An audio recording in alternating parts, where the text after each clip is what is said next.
आज हम सीखने जा रहे हैं विनवर्ड में पेज लेआउट।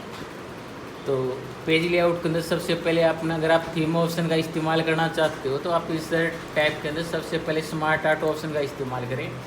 जो भी आप स्मार्ट आर्ट जो इंसर्ट करोगे, इंसर्ट करने के बाद जैसे वापस पेज लेआउट के अंदर गए यहाँ पे आप थीम का इस्तेमाल करो। जो भी आप थीम अप्लाई करना चाहते हो तो आपके पास अलग अलग टाइप की थीम है, जैसे फ्लो, मेट्रो या अदर। तो जो भी अप्लाई करना चाहते हो अप्लाई कर सकते हो, या फिर आप कलर का जब इस्तेमाल करोगे तो आपके पास अलग अलग टाइप के कलर भी यहाँ पे अवेलेबल है जो आप इस्तेमाल कर सकते हो। इसके साथ साथ जो आपका फ़ॉन्ट, आप फ़ॉन्ट का भी इस्तेमाल कर सकते हो, या फिर अगर आप इफेक्ट का यूज़ करना चाहते हो तो बॉर्डर इफेक्ट का भी आप यहाँ से यूज़ कर सकते हो। उसके बाद नेक्स्ट जब आप यूज करोगे तो आपके पास यहाँ पे जो दे रखा है वो नेक्स्ट ऑप्शन पेज सेटअप के अंदर पेज मार्जिन है।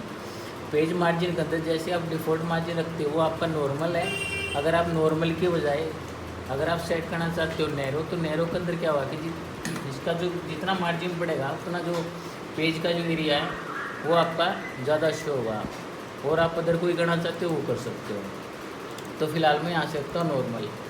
फिर नेक्स्ट ऑप्शन आपके पास है ओरिएंटेशन। ओरिएंटेशन के अंदर पोर्ट्रेट पे लंबा करने के लिए इस्तेमाल किया जाता है और लैंडस्केप पे चौड़ा करने के लिए इस्तेमाल किया जाता है।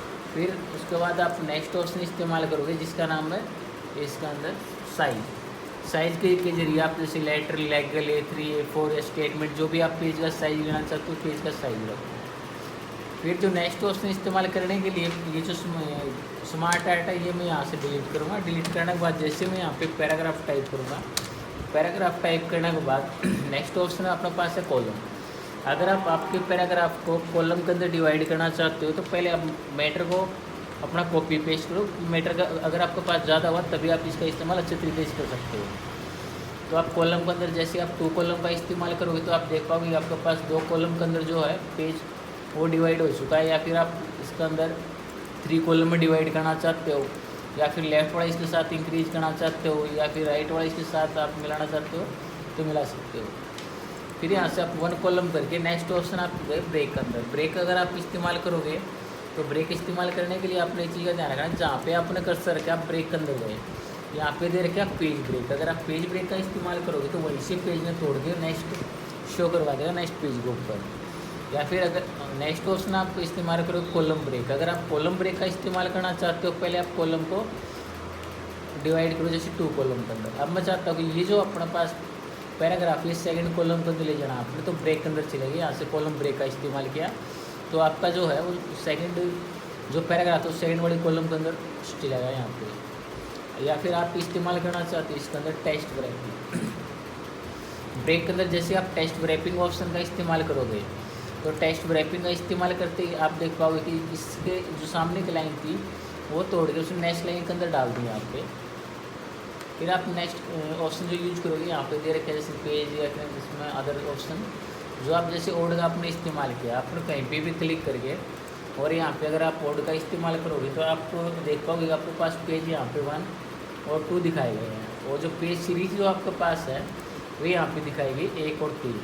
तो इसका मतलब 1, 3, 5, 7 के अकॉर्डिंग आप इसके अंदर आपका पेज है वो सेट कर सकते हो, जो कि एक ऑड नंबर का अकॉर्डिंग आएगा आपके पास। नेक्स्ट ऑप्शन जो आप इस्तेमाल करोगे वो ऑप्शन आपके पास लाइन नंबर। अगर आप लाइन नंबर इस्तेमाल करना चाहते हो तो पहले अपने मैटर के जो है वो आप कॉपी करो, यहाँ से सिलेक्ट करो, उसके बाद कॉपी करिए कॉपी पेस्ट कर दो यहाँ से। ये करने के बाद आप लाइन नंबर के अंदर गए और लाइन नंबर के अंदर कंटिन्यू का इस्तेमाल करोगे तो आप देख पाओगे कि आपकी जो लाइन नंबर पेज का कोड है वो कंटिन्यू इसके अंदर लग चुकी है। अगर आप यूज करोगे इसके अंदर स्टार्ट इज पेज, तो स्टार्ट इज पेज का मतलब पर पेज के हिसाब से एक पेज में जितनी लाइनिंग आपके पास वो शो होगी सेकंड के अंदर आपके पास एक से ही स्टार्ट करके देगा। फिर लाइन नंबर के अंदर आप फिर चले गए जैसे स्टार्ट इज सिलेक्शन, जो आप सिलेक्शन देख रहे हो जितना सिलेक्ट किया है उसके अकॉर्डिंग आपके पास लाइन नंबर शो होगी। फिर आप नेक्स्ट ऑप्शन यूज करोगे स्पेस पैराग्राफ। अगर आप इसके अंदर किसी पैराग्राफ के ऊपर लाइन नहीं चाहते तो आप इसके अंदर इस्तेमाल करो स्पेस पैराग्राफ का। अगर यूज करोगे तो आप देखोगे कि इसकी जो लाइनिंग है वो यहाँ से हटी और जो है वो वहाँ से कंटिन्यू की गई है। अगर आप तो कंप्लीट हटाना चाहते हो तो आप नन का इस्तेमाल करो। हाइफर्नेशन जो है वो अधूरे वर्ड को कंप्लीट करने के लिए इस्तेमाल की गई। अगर आप यहाँ से ऑटोमेटिक करोगे तो ये अपना आप हाइफर्नेशन यहाँ पे डाल देगा। या फिर आप ये चेक करना चाहते हो हाइफर्नेशन आपने कहाँ कहाँ पे इस्तेमाल किया हुआ है तो आप मैनुअल के अंदर जाओ यहाँ पे यहाँ पे दिखाया गया जैसे डायग्राम, तो डायग्राम के अंदर यहाँ आपको पूरी स्पेलिंग जो है कंप्लीट न होने के कारण यहाँ पे आइकन का साइन डालेगा और बचा हुआ मैटर आपका नेक्स्ट पेज के अंदर दिया गया है। इसके जरिए जैसे मैं यहाँ पे यस सेट करूँगा तो अपनी इच्छा अनुसार जहाँ पर भी चाहिए वहाँ पे मैं इसका इस्तेमाल कर सकता हूँ। ठीक है, उसके बाद जैसे ये अपनी कंप्लीट हो गई तो कंप्लीट होने के बाद यहाँ पे दिखाया जाएगा आपके पास कि हाथ करने से ही कंप्लीट हुई।